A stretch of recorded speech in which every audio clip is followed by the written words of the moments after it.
मुझे कुछ भी मिल रहा है, तो वो मेरे कर्म, जैसा मैंने कर्म किया है उसी का परिणाम मुझे मिल रहा है। जैसे कोई व्यक्ति फैक्ट्री में काम करता है, उसे पेमेंट मिलता है, तो जितने दिन का किसी ने काम किया है उतने उतने दिन का उसको पेमेंट मिल जाता है। अब पेमेंट मिला, ठीक है, उसके भाग्य से मिला, हाँ भाग्य से मिला। भाग्य कैसे बना? कर्म से बना। जिसने जितने दिन की हाजिरी लगाई थी, मेहनत किया था, कर्म किया था, वही प्रारब्ध बनकर भाग्य के वजह से उसे मिल गया। उसका नाम भाग्य रख दिया गया है। कहने का तात्पर्य ये है कि आपके साथ कुछ भी हो रहा है उसके जिम्मेदार आप हो। जैसा आपने कर्म किया है वैसा आपको परिणाम मिल रहा है। अब जीवन जीने के लिए दो रास्ते हैं इस दुनिया में। अब भाग्य का मतलब ये मत सोचिए कि आप प्लानिंग से कुछ कर रहे हो बुरा तो कहो मेरे भाग्य में यही था। नहीं, जब आप करते हो तो आपको पता है कि क्या गलत है क्या सही, ठीक है, तो गलत में आपको प्रयास करना पड़ता है। अब वो भाग्य में है नहीं, लेकिन आप उसे बना रहे हो। अंतरात्मा कह रही है कि मत करो, क्योंकि आपको कर्ता का अधिकार दिया गया है।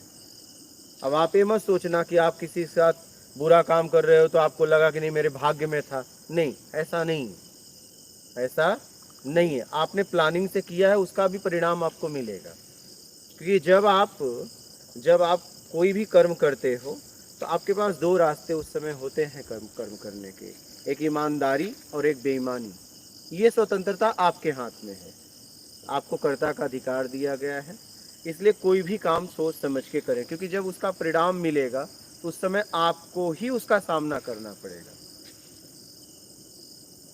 फिर आपको कोई बचा नहीं पाएगा, कोई बचा नहीं पाएगा। वहाँ सेटिंग नहीं चलती है। हर व्यक्ति सेटिंग लगाना चाहता है कि मैं बच जाऊंगा, लेकिन वहाँ सेटिंग नहीं लगती है। इसलिए कुछ भी कर रहे हैं आप सोच समझ के करिए, क्योंकि आने वाले समय में आपको उसका सामना करना पड़ेगा, करना ही पड़ेगा, चाहे कुछ भी हो जाए। तो जैसा आपने किया है वैसा आपको मिलेगा। तो कहने का मतलब है भाग्य वही है, आपका किया गया कर्म का परिणाम। क्या आपका? हाँ, आपने किया है वही आपको मिल रहा है, ठीक है। और वही, उसी को आप चाहे प्रारब्ध कहिए चाहे भाग्य कहिए, कुछ भी कह दीजिए, जितना भी आपको मिल रहा है आपके कर्म से मिल रहा है। इस सिद्धांत को समझ लीजिए। इसलिए कुछ भी करने से पहले सोच समझ कर करिए, क्योंकि उसका परिणाम भी कभी न कभी आएगा आपके सामने और उसका सामना आपको करना ही पड़ेगा, ठीक है। इसमें कोई किसी को भाग्य को लेके, प्रारब्ध को लेके, कर्म को लेके प्रश्न हो तो बोलिएगा, हमने बता दिया। अपने घर में जो भी प्राणी आया है तो वो भी उसी से ही आया। लेन देन, आपका कुछ लेन देन था, उस लेन देन को पूरा करने के लिए आया है। अब वो लेन देन में ईमानदारी करेगा तो आपसे छूट जाएगा, बेईमानी करेगा, दोनों तरफ से बेईमानियां होंगी, तो दोनों फिर मिलने के लिए तैयारी कर रहे हैं। अगर एक तरफ से ईमानदारी हुई और एक तरफ से बेईमानी हुई तो ईमानदार वाला छूट जाएगा। क्या छूट जाएगा? हाँ, वो छूट जाएगा, वो अपने बेईमानी का परिणाम कहीं और भोगेगा, वो अपने बेईमानी का परिणाम और कहीं भोगेगा। अगर लेन देन खत्म करना है तो ईमानदारी सत्कर्म के साथ जीवन जियो। अगर आपको निकलना है इस भवसागर से तो सबसे आसान रास्ता है ईमानदारी सत्कर्म, और ये आसान रास्ता आपको चुनना पड़ेगा। मैं ये देख रहा हूँ कि अध्यात्म में भी लोग पागलपन कर रहे हैं, वो कुछ अनुभव करना चाहते हैं। उन्हें समझ में नहीं आ रहा कि आप अगर अनुभव करोगे तो फिर अनुभव करता और जिसके द्वारा अनुभव हो रहा है दोनों अलग है ना। फिर द्वैत में फंस गए। अनुभव से मुक्त होना है मुझे अपने आप में स्व में स्थिर होना है, मुझे कुछ नहीं चाहिए में आना है। लेकिन मैं ये देख रहा हूँ कि ज़्यादा देर तक व्यक्ति टिक नहीं पा रहा है। कुछ नहीं चाहिए का भाव तो बना रहा है लेकिन टिक नहीं पा रहा है। अगर इस भाव को आप रखो, चाहे वो महीनों लगेंगे, चाहे सालों लगेंगे, चाहे कई वर्ष लग जाएंगे, अगर कुछ नहीं चाहिए में आप जिए ईमानदारी सत्कर्म के साथ, तो कभी न कभी आप स्व में स्थिर हो जाओगे। लेकिन मैं ये देखता हूँ, एक मिनट, मैं ये देखता हूँ कि लोग बातें तो करते हैं कुछ नहीं चाहिए की, फिर कहते हैं कुछ हुआ नहीं। क्या होगा? होने से ही तो मुक्त होना है। क्या करवाना चाहते हो? कुछ नहीं चाहिए, मतलब हमें अपने तरीके से कुछ नहीं चाहिए, हमें जरूरत में जीना है। शरीर की जितनी आवश्यकता है उसमें जीना है। मान का चक्कर छोड़ना है, शान का चक्कर छोड़ना है। हमारी शरीर की जितनी जरूरत है, आवश्यकता है, उतने में मुझे जीना है। नहीं, अब जैसे मान लो हम गवर्नमेंट जॉब से अभी रिटायर्ड हुए हैं, हाँ, तो अब उस पैसे का हमें क्या करना चाहिए? उसका ईमानदारी से सत्कर्म में लगाओ, जरूरतमंद की सेवा करो। और क्या करोगे? क्या करोगे? आप जरूरतमंद की सेवा में लगाओ। परिवार के और मेंबर भी तो इसी सहभागिता में होंगे, तभी तो यस होगा, तभी ये कार्य होगा ना आगे। क्या? जो पैसा सरकार देगी मुझे, आपके काम का दे रही है ना। हाँ हाँ, मेरा हाँ, काम का दे रही है। आगे मैं चाहती हूँ भाई मैं सत्कर्म में लगाऊं, तो घर के और प्राणी अगर एग्री ना हो उसमें। और प्राणी से क्या मतलब है? हमें उद्धार अपना करना है कि और प्राणी का करना है? पैसे पे मेरा हक है कि उसका हक है, पहले देख लो। उसका हक है तो छोड़ दो, आपका हक है तो जहां लगाना है आपकी मर्जी। वो कौन होता है? जितनी उसकी जरूरत है रोटी के लिए उसको दे दो, उसको भी दो, और उसके पास है तो मत दो। उसके पास है तो मत दो। बहुत जरूरतमंद है, जहां आपको लगे कि जरूरतमंद है, भूखे को भोजन, प्यासे को पानी, कपड़ा, जिस लायक आप हैं, आप समाज में करिए अगर निकलना है तो। ये तो कुछ भी कहेंगे।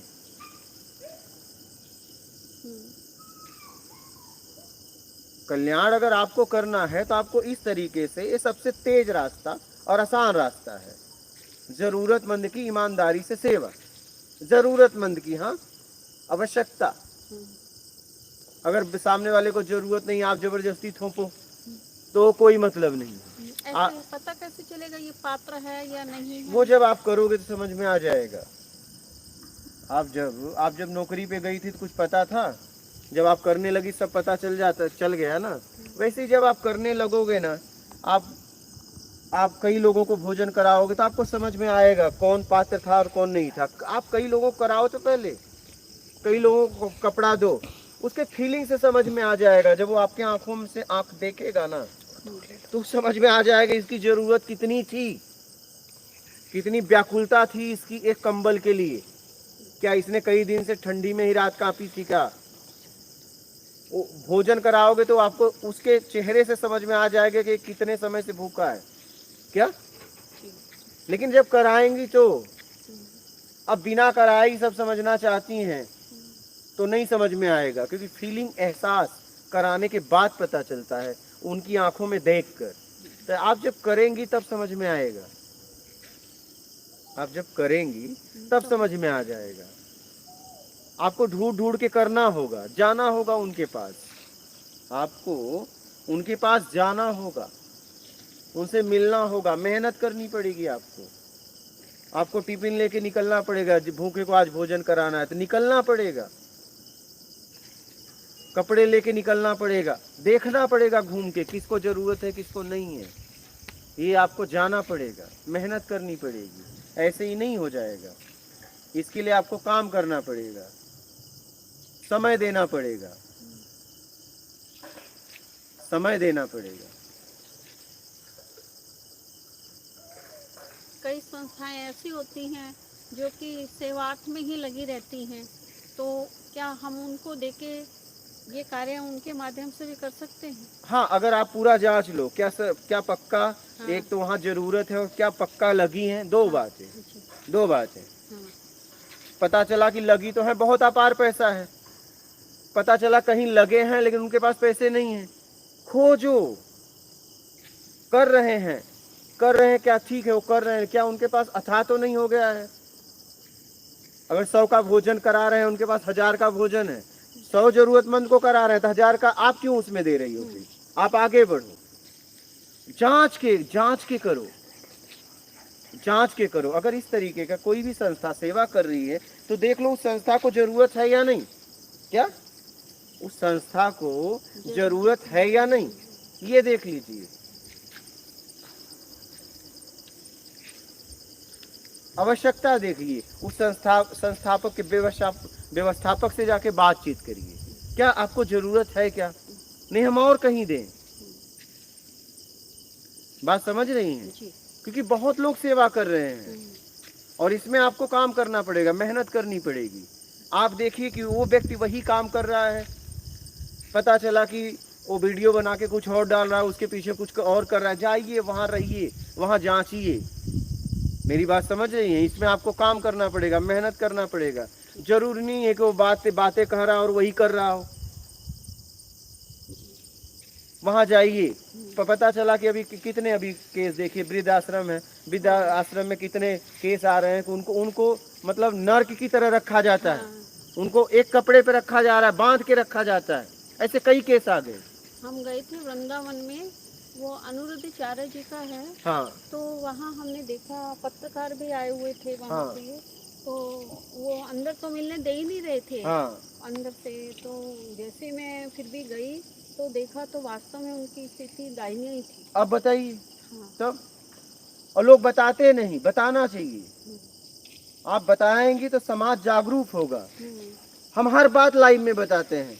अगर मैं किसी को भगाता भी हूँ गुस्से से, वो भी लाइव में बताता हूँ, क्योंकि बताओगे, बताओ क्या हो रहा है समाज में। अगर कुछ आपको दिखता है तो आपको बताना चाहिए, जैसे आपने अभी बताया। और बताइए, और क्या क्या देखा? और गंगानगर का वृद्धाश्रम भी देखा। वहाँ पे दानदाता खूब देते करते हैं, लेकिन वहाँ तक पहुँचता नहीं है। बट मेन बात वही कह रहा हूँ कि देखना ये है कि जैसे मान लीजिए यहाँ पे हमने रख दिया साधक को निःशुल्क भोजन रहने की व्यवस्था, तो क्या पक्का है क्या? ये तो आने पे पता चलेगा ना। वीडियो तो कोई भी कई लोगों को खड़ा करके बना देगा, नहीं भाड़े के आदमी मिल जाएंगे कि भैया कुछ वीडियो बनाना है, तुम्हें बस इतना बोलना है, ये ले लो 2, 4, 500, 1000 रुपया ले ले, तुझे बस इतना बोलना है। समझ रहे हो? मिल ही जाते हैं, कोई बहुत बड़ी बात नहीं है। यहाँ तो एक क्वार्टर पे अपने वोट को बेच देते हैं, ये भारत में नहीं बेच देते हैं क्या? एक थाली भोजन में, एक क्वार्टर में उनके गाड़ी का पेट्रोल टंकी करा दो फुल, तो अपना वोट बेच देते हैं। बेच देते हैं ना, ये अपना देश ऐसा है। तो वीडियो बनाने में क्या, कई लोगों को खड़ा कर दो और बोल दो भैया हम सालों से रह रहे हैं क्या, और ये बोलने में क्या जाता है, जिसको 1000 रुपया बस इतना बोलने का कुछ मिनट का मिलेगा, ये तो मेरे परमात्मा है, भगवान है, ये बोलने में कोई जाता नहीं। ऐसा होता है क्या? ऐसा लोग करते हैं कि कोई भी आए तू 200 रुपये ले ले, जब भी कोई आए साष्टांग प्रणाम करना क्या, और बोल देना तू ये मेरे भगवान हैं। तो मेरा कहने का मतलब ये है कि अगर आप शरीर से, शारीरिक, आर्थिक, मानसिक, अपनी समझ से 3 तरह से सेवा होती है। अब देखिए उस स्थान पे क्या जरूरत है, धन की, तन की, ज्ञान की। जैसे मान लीजिए एक व्यक्ति गिर गया, तो वहाँ पे आपका धन काम नहीं करेगा, वहाँ शरीर की ताकत काम करेगी, उसको उठा के हॉस्पिटल ले जाना। अब पता चला कि एक व्यक्ति गिर गया, अब वहाँ पैसा फेंक रही है, वो पैसा काम नहीं आएगा। आएगा क्या? कोई व्यक्ति कुएं में, गड्ढे में गिर गया हो, उसका हाथ पांव टूट गया, तो वहाँ आपका लाखों करोड़ों रुपया काम आएगा? नहीं आएगा। उसको सुरक्षित उठाकर हॉस्पिटल तक ले जाना है आपको। अब वहाँ पैसा काम आएगा क्या? वहाँ पैसा काम आएगा, वहाँ आपका सलाह भी काम आएगा। और पता चला कि कोई गड्ढे में गिर के पाँव टूट गया, अब आप उसे सलाह दे रहे हैं कि कॉन्फिडेंस लाओ, उड़ जाओ, घसीटो, नहीं, वहाँ आपका शरीर का मेहनत चाहिए, वहाँ आपका पैसा काम नहीं करेगा। तो आप देखिए कि कोई संस्था को, कोई व्यक्ति को जरूरत क्या है, उसकी आवश्यकता क्या है, अपनी समझ से करिए। अगर व्यवस्थापक को अगर जरूरत होगी तो आपसे मिलेगा, नहीं जरूरत है तो जहां मिले वहां जाओ, लेकिन बिना समझे कुछ मत करो। क्योंकि अब जब आप किसी गलत व्यक्ति को ताकतवर बनाएंगी, वो क्या करेगा, समाज को नीचे गिराएगा। क्योंकि गलत आदमी गलत काम करेगा, उसे कहीं भी खड़ा कर दो, और सही आदमी को गलत जगह भी खड़ा कर दो तो सही काम करेगा। तो जब भी आप किसी की सहायता करती हैं तो आप देखिए कि वहाँ कार्य कैसा हो रहा है। अपने शरीर को कैसे स्वस्थ रखना चाहिए, तभी हम, मान लो हमने धन की कर दी, वहाँ पे शारीरिक बल की जरूरत है, तो हम पहले स्वस्थ होंगे तभी कर पाएंगे ना हम उसका। हाँ, तो बढ़िया काजू किशमिश बादाम छुआरा मुनक्का दूध खाओ, केसर खाओ, स्वस्थ रहो, अच्छा भोजन करो, स्वस्थ रहने का एक ही है भाई, भाई क्या, अगर आपको कोई मशीन सही रखना पड़ता है तो उसको अच्छा तेल ओल, गाड़ी आपकी है बढ़िया तेल मोबिल बढ़िया देती हो, तो वैसे शरीर को बढ़िया बढ़िया भोजन कराओ। बढ़िया मतलब ऐसा नहीं बाहर से बढ़िया, पौष्टिक भोजन स्वस्थ रहने के लिए। आप दिनचर्या आपका कैसा है? नॉर्मल है हमारा तो, हाँ मतलब सात्विक है। किसी का भी हाँ। कैसा है, क्या खाती हो, कितना आहार लेती हो, न ज़्यादा ज़्यादा लेना है न कम लेना है, ठीक है। तो कहीं भी सहयोग दीजिए तो आप देखिए कि वहाँ ज़रूरत है, और एक बात ये, एक ज़रूरत और उसके बाद क्या वही काम हो रहा है जितना वो समाज को बता रहा है, ये देखने के बाद सहयोग दीजिए। मैं तो सबको यही कहता हूँ, मैं तो कहता हूँ अगर यहाँ भी आपको सहयोग देना है तो जांच लो। मैं नहीं चाहता कि आपका 1 रुपया भी नुकसान हो। मैं तो यहाँ भी लोग सहयोग देते हैं तो मैं उनको भी कहता हूँ कि आप जांच के करो, ऐसे मत करो, जांच के करो, खूब जांच लो, अपनी समझ से समझ लो तब सहयोग करना।